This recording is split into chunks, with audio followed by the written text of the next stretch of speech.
In today's lesson, lesson 67, we're going to continue our idea of talking about logarithms. Now, actually, in this lesson, we're going to be talking about something that's called an antilogarithm, and it's not really a too complicated concept based on what we've already talked about before. Just to review what we have already discussed in math with regard to our logarithm. Do you remember that a logarithm, all it is simply an exponent? Now, what we're going to see in our questions today with this idea of an antilogarithm, it's the number that you have in the question. Remember, when you have an exponent question, you have some sort of base, you have an exponent, and then it's equal to an answer, or it's equal to a number. So what's going to happen today, as we're looking at how to correctly find this antilogarithm, they're going to give us two of the three pieces of our exponent question. The two pieces that will be given to us are the base as well as the exponent. Well, if I have some number and I know the exponent that's on that number, well, then all I have to do is evaluate or calculate what that's equal to, and my answer is called the antilogarithm because I have the number or I have the value of my expression.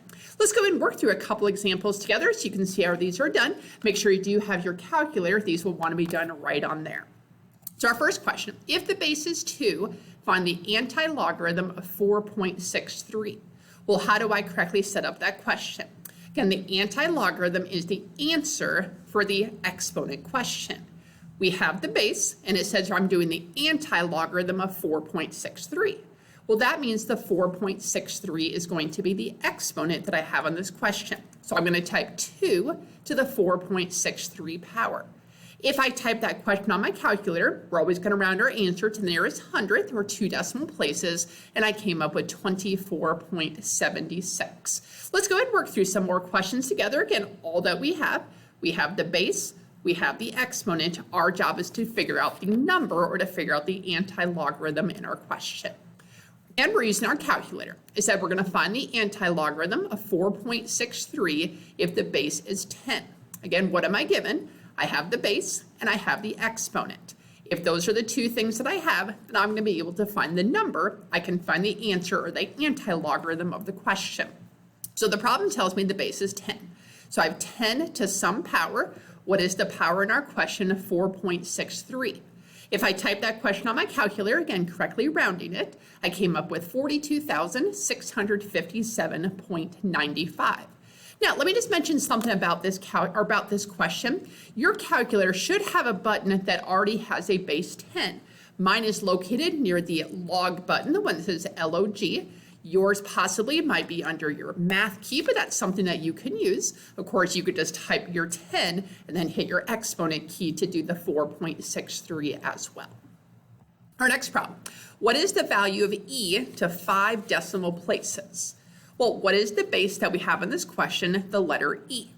It doesn't give me an exponent, so what exponent is it understood to be? If I'm just given a base, it's the number 1. So my job is to do e to the first power. Now, this one, you do need to use the special button that's on your calculator. My button E is located right near the button that says LN for our natural logarithm. Again, yours might be under a math key. It should be wherever we found our log or the LN buttons earlier this year. So typing that on, again, the directions here say to go to 5 decimal places. So that gave me 2.71828 for the value of E in our question. We just touched on briefly, E was an irrational number. It was the base of what was called our natural logarithm in our question. 2 more examples. What is the base E, or use my calculator to find the base E antilogarithm of 4.63? Again, finding the antilogarithm means I'm finding the answer, I'm finding the number. The base I have on this question is E. The exponent is my 4.63. Again, using that special button on our calculator that has the base E, I hit my exponent of 4.63, and that gave me my final answer of 102.51. Last example. Use a calculator to find antilog base E of negative 3.2. So notice this is just a little bit different format with how the question was given to us, but just like we talked about logarithms before, the number that's down below, the subscript, that's your base. That's even how I read the question. It was antilog base E of negative 3.2. So what's my base? Base of E, negative 3.2. Now, do remember, a negative exponent is something that would turn into a fraction. You do the reciprocal. So I rewrote my question as 1 over e to the 3.2 power, typed that on my calculator, and I got the decimal at 0.04.